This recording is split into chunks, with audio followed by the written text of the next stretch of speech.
এই কয়েক মিনিট আলোচনা করেছেন, এই কয়েক মিনিটের ভিতরে কয়েকটা হাদিস বলেছেন, কয়েকটা কোরআনের বাণী শুনেছেন। রাসূল পাক সাল্লাল্লাহু আলাইহি ওয়াসাল্লাম বলেন, যারা কোরআন শরীফ তেলাওয়াত করে যতক্ষণ সে কোরআন শরীফ পড়ে সে যেন ততক্ষণ আল্লাহর সাথে কথা বলে।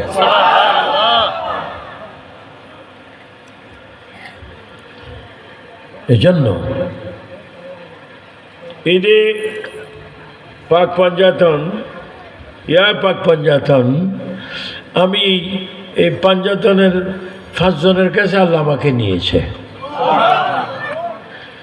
যিনি প্রথম, যিনি আউয়াল, যিনি আলা, যিনি বালা, যিনি নিয়ামত,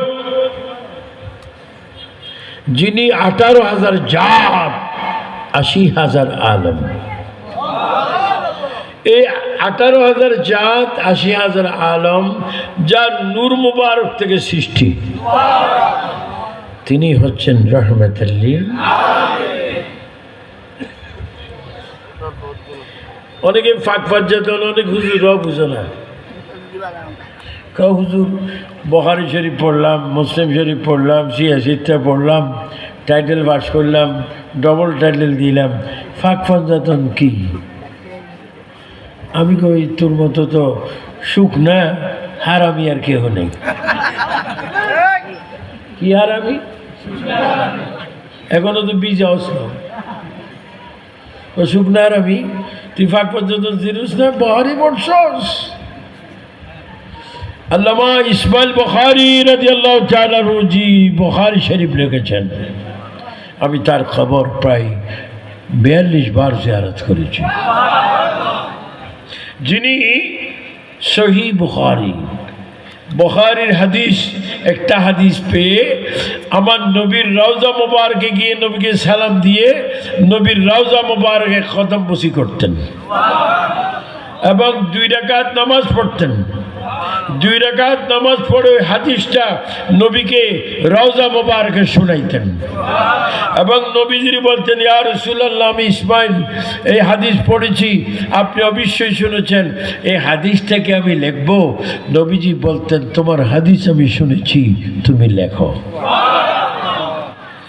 আমার নবী রওজা পাকে থেকেও হাদিস পড়ায়, আর বেঈমান না বলে আমার নবী মূর্খ। বলেন, যারা বলে নবী মূর্খ, এরা কি আলেম না জালেম?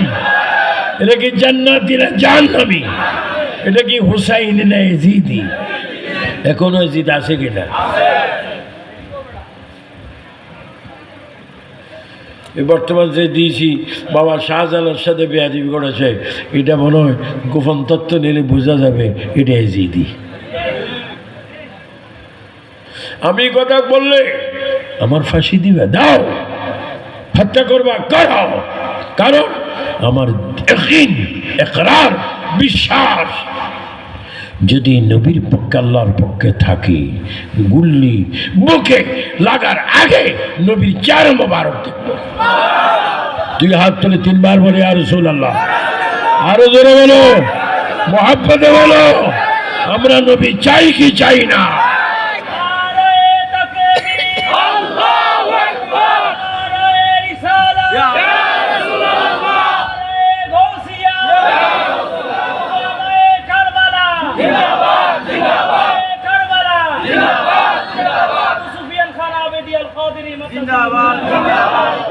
বাবারা